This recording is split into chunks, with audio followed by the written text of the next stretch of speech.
3 astuces pour vaincre le trac, c'est ce qu'on va voir ensemble dans cette nouvelle vidéo. Lutter contre le trac n'est pas une chose aisée. Fort heureusement que vous êtes au bon endroit. Pour vaincre le trac et parler avec aisance, découvrez les astuces les plus recommandées à prendre en compte. La première astuce, c'est d'abord de bien préparer l'intervention. Pour éviter le trac, il est indispensable de bien se préparer avant le jour J. En maîtrisant le sujet, on arrive à le gérer facilement. Entraînez-vous seul, devant un miroir ou avec quelques amis. N'hésitez pas également à vous filmer pour voir et revoir les vidéos et corriger les petits bémols. Attention, il ne faut en aucun cas apprendre votre discours par cœur. Certes, il est possible de mémoriser les passages clés et d'avoir une fiche contenant les notes les plus essentielles, mais il ne faut jamais apprendre le texte par cœur.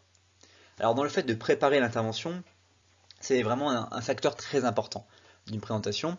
Vous le savez, le trac est une très bonne source de réussite, mais le fait de vous entraîner, de prendre des rendez-vous avec vous-même avant la présentation, va vous permettre de gagner en fluidité. L'une de mes meilleures techniques personnelles, c'est de travailler à deux. Une personne va venir écouter mon discours, et ensuite je vais lui demander de, à son tour, présenter le discours avec les éléments qu'elle a entendus de ce que je présentais, et moi je vais regarder.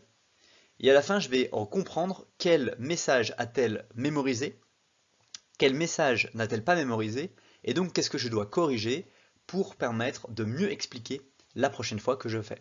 J'enchaîne encore avec une présentation devant cette personne, et ensuite j'en reste là, et je refais ces exercices 2 à 3 fois en fonction de ma préparation et de l'importance qu'elle peut avoir.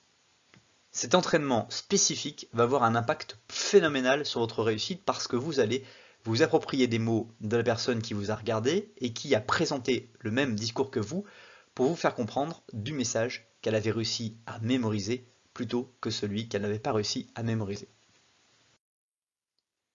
Deuxième astuce, c'est d'utiliser la respiration pour se calmer. Selon les dires des professionnels, la respiration est un calmant naturel. Mais comment faire?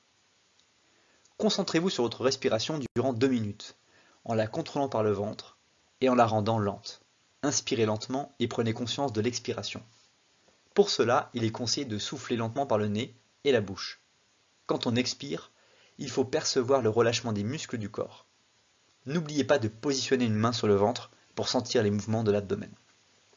Votre respiration va donner de la rythmique, de l'explication à vos mots. Mieux vous allez maîtriser votre respiration et mieux les personnes vont pouvoir mémoriser les informations et aussi avoir du temps pour s'imprégner de ce que vous avez dit. Faites des silences, arrêtez de parler quand vous en avez envie pour maîtriser le débit que les gens écoutent. Autre astuce, c'est se concentrer sur le contenu de son action. Pour vaincre le trac pendant l'intervention, il est conseillé de vous concentrer sur le contenu de votre action.